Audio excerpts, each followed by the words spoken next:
Hello, good morning. स्वागत है आप सभी का अपने यूट्यूब चैनल टीएमसी नॉलेज में।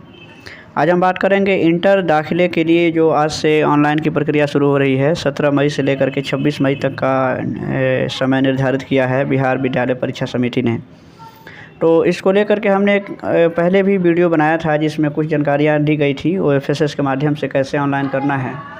लेकिन आज कुछ बिंदुओं पर हम फिर से बात करेंगे, क्योंकि बिहार विद्यालय परीक्षा समिति की तरफ से ये कहा गया था कि 16 मई को कुछ और जो अधिक निर्देश उसके लिए गाइडलाइन जारी किए जाएंगे। तो अब चूँकि अब वो चीज़ें क्लियर हैं तो उसमें कितना फ़ी पेमेंट है और कैसे क्या कुछ करना है, तो देखिए इसमें बताते हैं।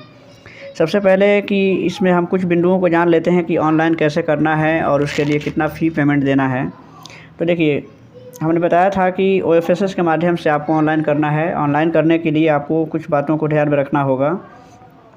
सबसे पहले तो उसमें बात ये है कि आपको इसके लिए सबसे ज़रूरी है कि देखिए, पहले ही दिया है कि इसके लिए आपको कम से कम 10 और अधिक से अधिक 20 कॉलेजों के नाम उसमें चॉइस में देने हैं। क्योंकि हमने बताया था कि आप जिस कॉलेज में एडमिशन लेना चाहते हैं तो आप अपनी मर्ज़ी से नहीं ले सकते हैं। इसके लिए आपको 10 कॉलेजों के नाम देने पड़ेंगे। हमने बताया था कि 10 या 5-7 कॉलेज के नाम भी दे सकते हैं, लेकिन इसमें है कि कम से कम 10 और अधिक से अधिक 20 संस्थानों के नाम यानी कि कॉलेज के नाम आप दे सकते हैं चॉइस के लिए।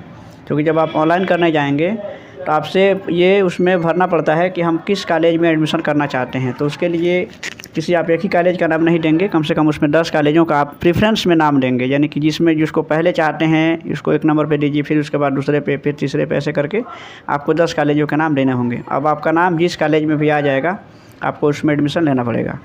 अब आइए देखते हैं कि इसके लिए क्या प्रक्रियाएँ हैं। सबसे पहले जान लीजिए कि इसमें फ़ी कितना लगेगा। तो इसमें ऑनलाइन करते समय आपको OFSS के माध्यम से फ़ी पेमेंट के रूप में आपको 350 रुपये पेमेंट करने पड़ेंगे, यानी कि 350 रुपये उसका फ़ी है। हमने उस दिन भी बताया था, लेकिन कंफर्म नहीं था कि 300 है कि 350 है। 300 रुपये, 350 रुपये आपको फ़ी पेमेंट के रूप में देना पड़ेगा। दूसरा है कि और क्या चाहिए इसके लिए। तो देखिए, ऑनलाइन जब आप करने जाएंगे तो आपसे कुछ इन्फॉर्मेशन आपसे पूछे जाते हैं, उसमें भरना पड़ता है। इसमें सबसे पहले क्या चाहिए, देखिए, सबसे पहले जो बिहार बोर्ड के स्टूडेंट हैं उनको रोल नंबर, अपना रोल कोड, आपकी जन्म तिथि क्या है और आपको अपना प्राप्तांक देना है, माने कि आपके कितने मार्क्स आए हैं। दूसरी चीज़ है सबसे ज़रूरी कि आपको मोबाइल नंबर भी देना है और आपके ईमेल आईडी भी चाहिए और एक पासपोर्ट साइज़ का फ़ोटो भी चाहिए। ये सब चीज़ें, इतनी चीज़ें आपको ज़रूर चाहिए। मोबाइल नंबर इसलिए क्योंकि जब आप ऑनलाइन करेंगे और जब आपका नाम किसी कॉलेज के लिए सेलेक्ट किया जाएगा तो आपको मोबाइल पर मैसेज प्राप्त होता है और उसमें एक लिंक भी रहता है। तो आप उसके माध्यम से आप अपना एडमिशन लेटर डाउनलोड करेंगे। ऐसे जब आप ऑनलाइन करेंगे तो आपको एक प्रिंट आउट दिया जाएगा, उसमें प्रिंट कॉपी निकाल करके, जिसमें आपकी सारी इन्फॉर्मेशन रहेगी और उसका एक एप्लीकेशन नंबर भी मिलता है, उसमें एक आईडी मिलता है और उसी आईडी से आपका एडमिशन लेटर डाउनलोड होगा। उसको ठीक से रखिएगा।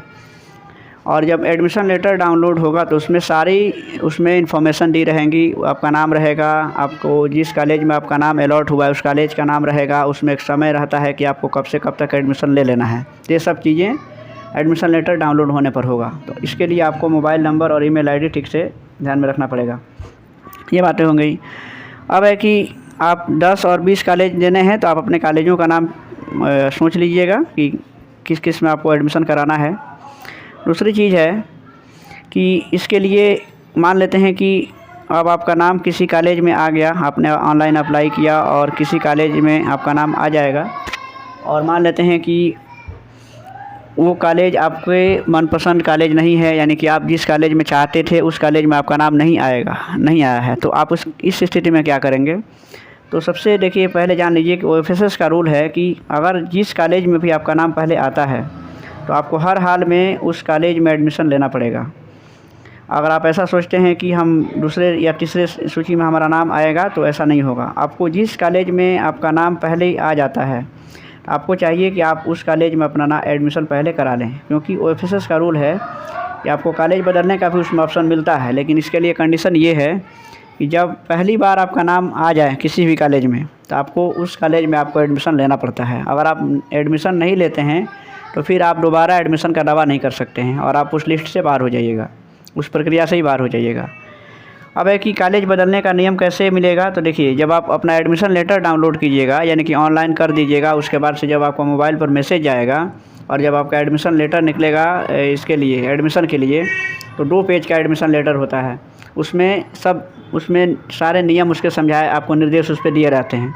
उसमें आपको पढ़ने को मिलेगा, स्लाइड अप का ऑप्शन मिलता है। स्लाइड अप इसको कहते हैं।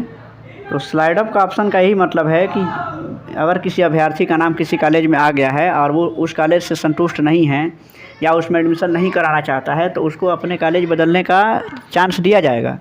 लेकिन सबसे पहले उसमें कंडीशन यही रहती है कि आपको जिस कॉलेज में पहले बार आपका जो नाम आया है इस कॉलेज में, तो पहले आप उसमें एडमिशन कराइए। एडमिशन करने के बाद से आपने जिस साइबर से या जहाँ से भी आपने ऑनलाइन किया था या किसी भी साइबर में जा कर के और आप उसको बताना पड़ेगा कि हम उस कॉलेज को चेंज करना चाहते हैं, तो फिर से स्लाइड अप के ऑप्शन से वो उसी साइट पे खुलेगा, OFSS पर। आपको कुछ नहीं करना है, ये सब ऑनलाइन करना पड़ेगा आपको। आप जाएंगे और फिर से आप ये जब बात बताएंगे तो साइबर वाले उसको स्लाइड अप के माध्यम से आपके जो रूल है उसमें आपको जिसमें आप चाहते हैं फिर से आपको उसमें आपके चॉइस दिए जाएंगे और फिर से जब अगली जो सूची जारी होगी उसमें आपके नाम आने के चांस रहेंगे और उसमें आपका नाम आएगा तो फिर से आपका कॉलेज बदल जाएगा। ये रूल है। ऐसा कभी भी मत कीजिएगा कि आपको जिस कॉलेज में नाम आए और आप ये कह के छोड़ दें कि हम उसमें एडमिशन नहीं कराना चाहते हैं, तो फिर आपको दिक्कत हो जाएंगी। इसलिए इन सब बातों को आप ध्यान में रखेंगे और इस तरीके से आपकी नामांकन की प्रक्रिया पूरी होंगी। तो इसमें महत्वपूर्ण सब बातें यही थी।